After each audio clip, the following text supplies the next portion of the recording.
Olá, caríssimo telespectador da Rede Século XXI, obrigado por estar conosco. Mais um domingo em nossas vidas, mais uma semana que começa, e começa bem, com o dia em que celebramos a vitória de Cristo sobre a morte. Domingo, palavra que significa Dia do Senhor, palavra que aparece somente uma vez na Bíblia, Apocalipse, capítulo 1, versículo 10. Pela 31ª vez, o nosso programa Luz da Vida se debruça sobre o juízo. Um dos 4 novíssimos são as últimas realidades que acontecerão após a nossa aventura aqui na Terra. E eles são 4: morte, juízo, inferno e paraíso. Ao novíssimo chamado morte, dedicamos 29 programas, Luz da Vida. Ao juízo, dedicamos com esse 31 programas, mas ainda tem muito mais pela frente. O tema do juízo é mais abrangente do que o da morte, até porque são duas modalidades de juízo, segundo a fé da igreja. O juízo particular, que acontece na vida de cada um ao deixar esta terra logo após a morte, imediatamente após a morte, sem que ninguém durma ou fique em estado letárgico, já se apresenta diante de Deus. Hebreus capítulo 9, versículo 27. E o juízo final, aquele descrito no capítulo 25 do Evangelho segundo Mateus. Então, a abordagem tem que ser bem mais ampla. O tempo que precisamos para explorar esse argumento tão vasto é bem maior.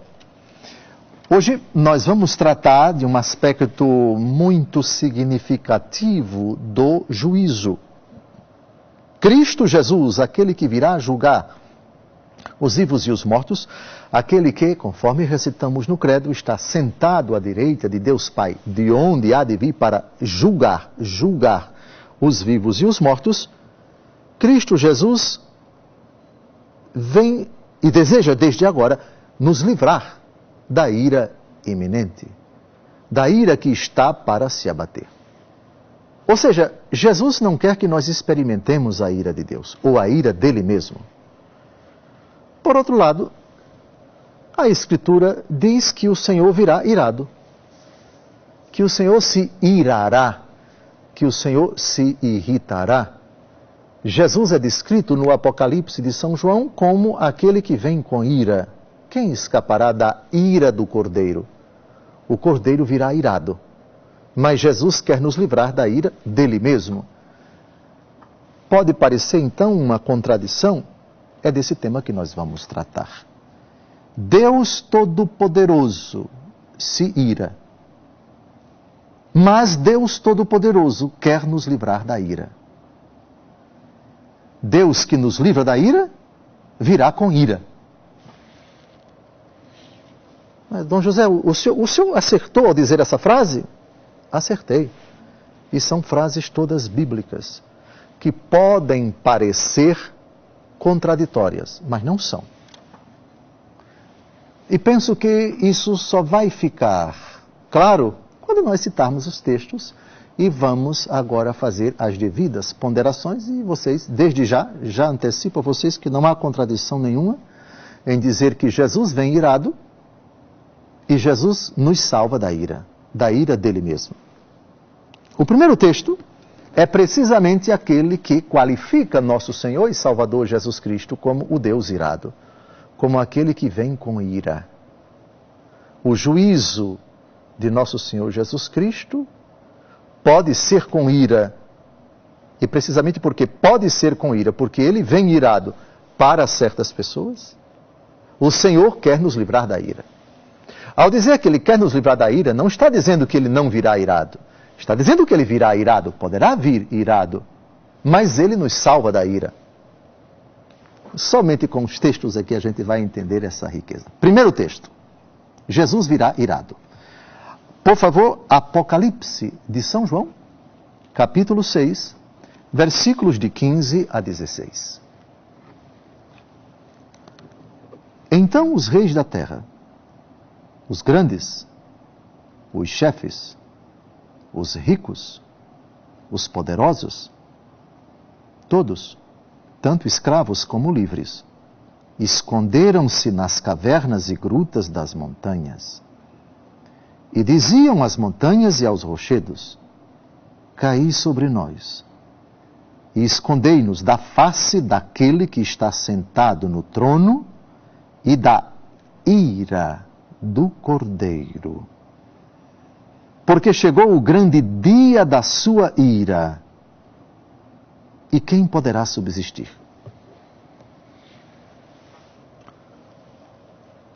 O contexto, nós já sabemos, o livro do Apocalipse descreve os últimos acontecimentos da história. Logo no começo do livro, os acontecimentos que se seguiam ao contexto político, religioso, histórico do tempo do apóstolo evangelista e vidente João. Portanto, o Império Romano, com todas as suas mazelas, com toda a sua maldade, os instrumentos, o aparato a serviço da besta do Apocalipse, as feras, as duas feras, o Império Romano e o imperador, o império a serviço do imperador, o imperador a serviço do império, e os dois, a máquina que violentava, perseguia de forma brutal os cristãos, e todos os acontecimentos da história em todas as épocas, malgrado as diferentes personagens e as diferentes instituições de todas as épocas, enfim. E precisamente se desdobra nesse relato dramático, misterioso, cheio de imagens, cheio de símbolos, a ação de Deus Todo-Poderoso na história, que culminará no grande dia do Senhor. O grande dia de sua ira, quando Deus exercerá a justiça e vingará, essa é a palavra, a vingança em nós não é permitida, porque não temos essa autoridade, mas a vingança cabe a Deus e é Ele quem age. Isso é um dado bíblico, vindicare, em latim significa fazer justiça. O grande dia da ira é o grande dia em que Deus manifestará completamente a sua justiça.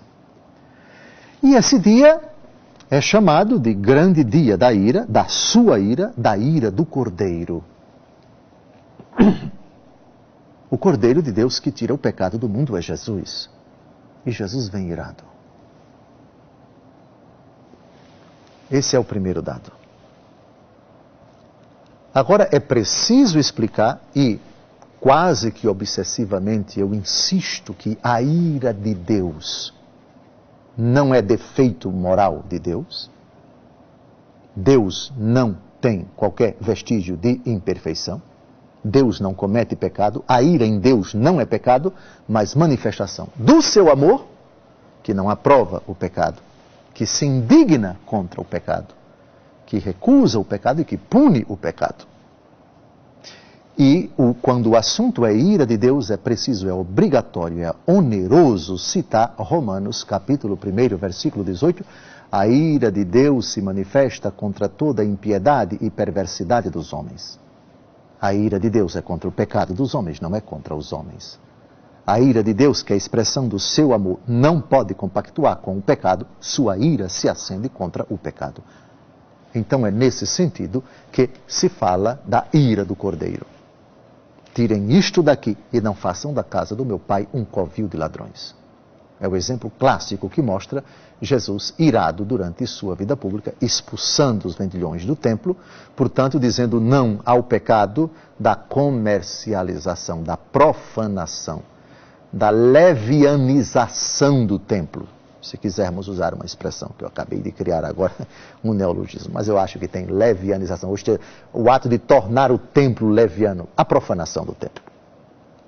Portanto, é isso. O dia da grande ira, ou o grande dia de sua ira, isso é bíblico. O dia do juízo particular ou final é definido como o grande dia de sua ira. Mas, como eu disse no começo, Cristo Jesus, que virá irado, a ira do Cordeiro, ele que virá no grande dia de sua ira, quer nos livrar da ira. Como assim? Vamos agora à primeira carta de São Paulo aos Tessalonicenses, capítulo 5, capítulo 1, versículos de 9 a 10. Versículos de 9 a 10.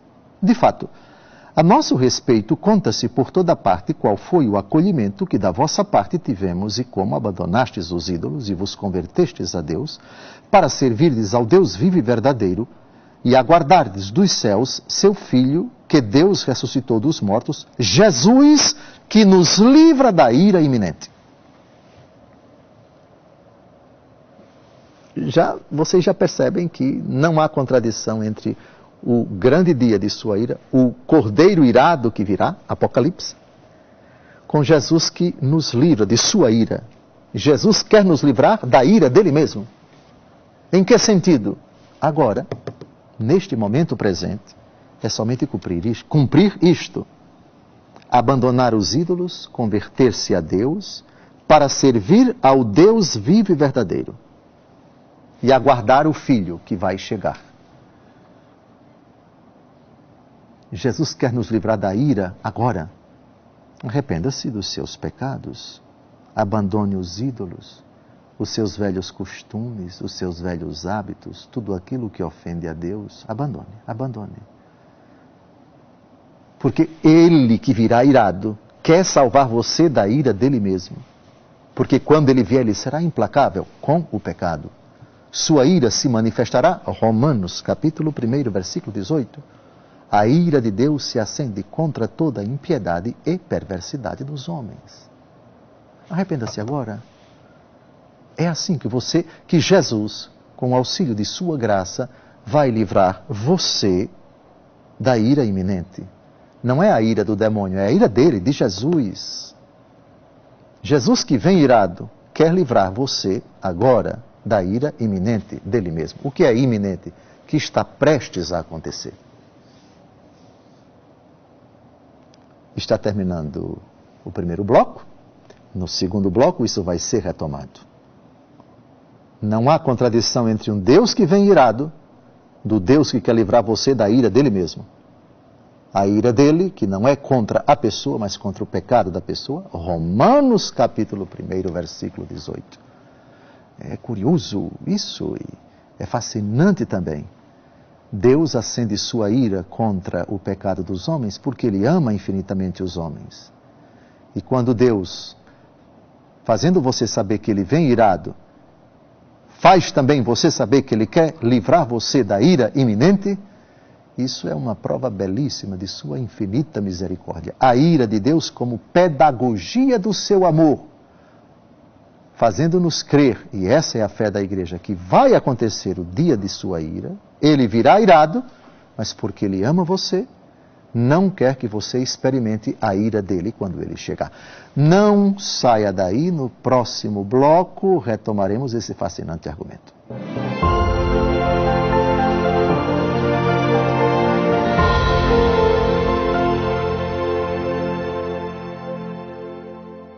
Olá, caríssimo telespectador da Rede Século XXI, obrigado por ter permanecido conosco. Depois desse breve intervalo, retomamos o segundo e último bloco do nosso encontro semanal, programa Luz da Vida, pela 31ª vez, debruçando-se sobre o tema do juízo. Juízo, um dos 4 novíssimos. Novíssimos são as últimas realidades que sucederão a aventura humana aqui na Terra, e são 4 os novíssimos: morte, juízo, inferno e paraíso. No primeiro bloco, nós discorremos esse interessantíssimo argumento do Cristo irado, o grande dia de sua ira. Jesus virá em breve e virá no grande dia de sua ira, e virá irado a ira do Cordeiro. Repito, Apocalipse capítulo 6, versículos de 16 a 17. E diziam as montanhas e aos rochedos: caí sobre nós e escondei-nos da face daquele que está sentado no trono e da ira do Cordeiro, porque chegou o grande dia da sua ira, e quem poderá subsistir? Quem poderá subsistir? Explicávamos que essa expressão fortíssima, ela em nada contradiz a afirmação da primeira aos Tessalonicenses, capítulo 1, versículos de 9 a 10. Jesus Cristo, aquele que vem para nos livrar da ira iminente. E não é somente o capítulo 1 da primeira aos Tessalonicenses que trata disso. Jesus que nos livra de sua ira, aliás, da ira dele mesmo. Jesus que vem irado, vem nos livrar nesta terra, enquanto estamos a caminho da ira iminente dele. Esse tema aparece de novo na 1 aos Tessalonicenses, capítulo 5, versículos 2, 3 e 9. Vamos citar esse texto e vamos perceber que, mais uma vez, essa expressão, Jesus que nos livra da ira, não contradiz o fato de ele vir irado e o dia do juízo ser chamado de grande dia de sua ira. 1 aos Tessalonicenses 5, versículos 2, 3 e 9. Pois vós mesmos sabeis muito bem que o dia do Senhor virá como um ladrão de noite. Quando os homens disserem paz e segurança, então repentinamente lhes sobrevirá a destruição, como as dores à mulher grávida, e não escaparão. Porquanto não nos destinou Deus para a ira, mas para alcançar a salvação por nosso Senhor Jesus Cristo. Deus não nos destinou para a sua ira. Mas, Dom José, dirá alguém, o senhor acabou de dizer, lembrando Apocalipse, capítulo 6, de 15 a 17, falando da ira do Cordeiro. A Bíblia diz a ira do Cordeiro. O Cordeiro virá irado. E o grande dia será chamado o grande dia de sua ira. Como é que Jesus vem irado? Isso diz o Apocalipse. E a 1 aos Tessalonicenses diz que Deus não nos destinou para a sua ira, mas para a salvação. Porque a ira de Deus não se acende contra homem nenhum. Porque o Cordeiro vem irado contra os pecados dos homens, as obras más que os homens podem levar desta vida. A ira de Deus vai se acender contra essas obras. Romanos, capítulo 1, versículo 18. A ira de Deus se acende contra toda a impiedade e perversidade dos homens. Não deixe essa vida, não leve para outra vida as obras da carne. Não deixe esta vida em pecado mortal. Jesus vem irado, mas ele não quer acender a sua ira contra você, porque ele não quer que você leve essas obras más, não quer que você parta em pecado mortal. De fato, ele vem irado contra qualquer impiedade que os homens praticarem, e se delas não se arrependerem na hora derradeira. Porque se não se arrependerem, levam consigo essas obras, e a ira do Cordeiro vai se acender contra essas obras. E Deus será implacável, apartai-vos de mim, malditos. Portanto, não há contradição nenhuma, porque a ira do Cordeiro não se acende contra a pessoa, mas contra os pecados das pessoas. Se você levar essas obras para outra vida, a ira do Cordeiro vai se acender. De fato, será o grande dia da ira, em que ele pronunciará, apartai-vos de mim, malditos. Então, eu repito essa verdade de fé. Não nos destinou Deus para a ira, mas para alcançar a salvação. Como se alcança a salvação? Arrependa-se dos pecados, procure viver na graça, reconcilie-se com Deus, conserve a santidade. Assim, na hora derradeira, o que é que você vai levar com você para apresentar diante de Deus? Suas boas obras. E a ira de Deus não se acende contra as boas obras. A ira de Deus não se acende, não se manifesta. A ira do Cordeiro não se revela para quem partiu na amizade com Deus em estado de graça. Então vocês percebem que não há contradição nenhuma em dizer que o Cordeiro vem irado. O dia do julgamento será o dia da grande ira, ou o grande dia de sua ira. Apocalipse 6, de 15 a 17. E Jesus que agora não quer acender a sua ira contra ninguém. E não quer exercer a ira dele quando ele vier irado, na hora do juízo. O que ele tem, o que ele deseja, são desígnios de salvação. Deus não nos destinou para a ira, mas para alcançar a salvação por nosso Senhor Jesus Cristo. Eu espero, na minha fraqueza, na minha limitação, que isso tenha ficado muito claro para todos. Vejam, nem cair na ingenuidade, no equívoco, no pecado, na blasfêmia de dizer que a ira de Deus vai se acender contra a pessoa no dia do juízo, nem dizer que o Deus Todo-Poderoso que virá, não virá irado, e assim o julgamento de todo mundo vai ser um julgamento que vai porteira aberta para o céu. Todo mundo vai entrar no céu, ainda que morra em pecado mortal, ainda que leve consigo as obras da carne. Isso não é verdade. A ira de Deus conjuga-se perfeitamente com seu propósito de salvação. Aliás, porque Deus nos ama, sua ira precisará sempre estar acesa. É prova do amor de Deus por nós que sua ira esteja inflamada e se manifeste agora e também no dia do juízo. Porque a ira de Deus não se acende contra ninguém, contra pessoas, mas contra os pecados delas. Cometeu o pecado, a ira de Deus se acende contra o pecado. E se você leva para outra vida o pecado, aí é tarde demais. Romanos, capítulo 1, versículo 18. Para entender o que é a ira de Deus e contra o que ela se acende, contra o que ela se manifesta. Romanos, capítulo 1, versículo 18. Um versículo só, um único versículo. Romanos, capítulo 1, versículo 18. A ira de Deus se manifesta do alto do céu contra toda impiedade e perversidade dos homens. Uma coisa é o homem, outra coisa é a impiedade dele. Uma coisa é o homem, outra coisa é a perversidade dele. Se você partir desta vida com impiedade, na prática da impiedade, na prática da perversidade, sem um arrependimento sincero, em pecado mortal, vai se apresentar diante de Deus com essas obras. Obras ímpias, obras perversas. A ira de Deus vai se acender contra elas. Não vos conheço, apartai-vos de mim, malditos, e outras frases terríveis, terríveis porque assustadoras, porque graves, porque incisivas, porque sentença que corrobora a condenação que você mesmo criou para você e será absolutamente irreversível. Nunca custa recordar o que já vimos quando tratamos da morte, que a morte estabiliza a situação moral da pessoa. Portanto, quem morre em pecado mortal, após a morte não pode se arrepender.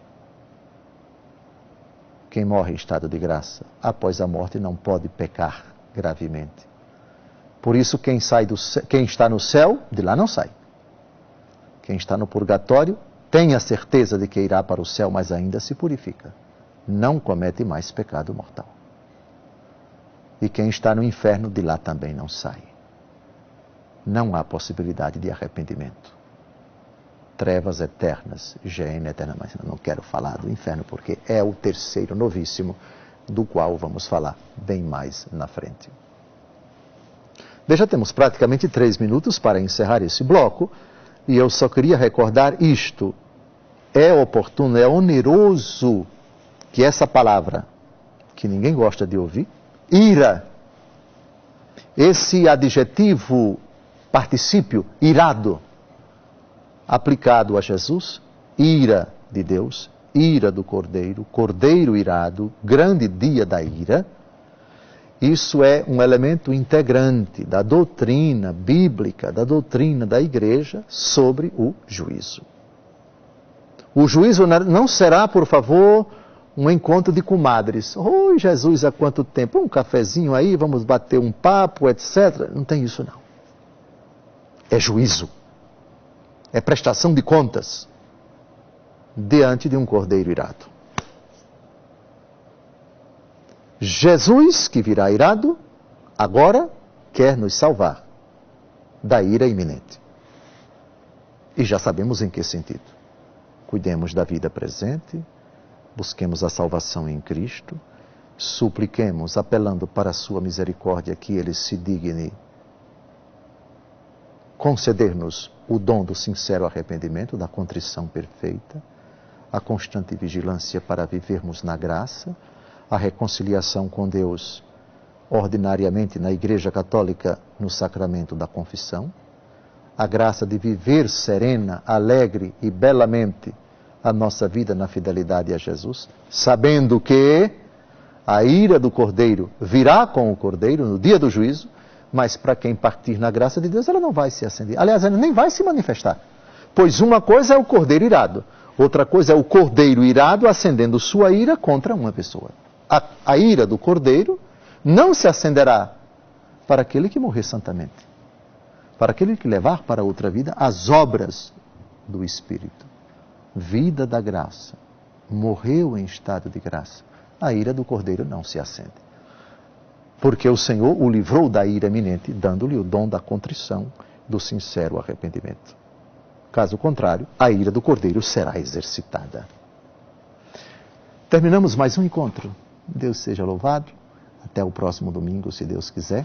Próximo domingo, 32ª edição do nosso programa Luz da Vida, sobre o tema do juízo. Deus comule a sua família, seus sonhos, seus legítimos projetos com abundantes graças e até o próximo domingo, se Deus quiser.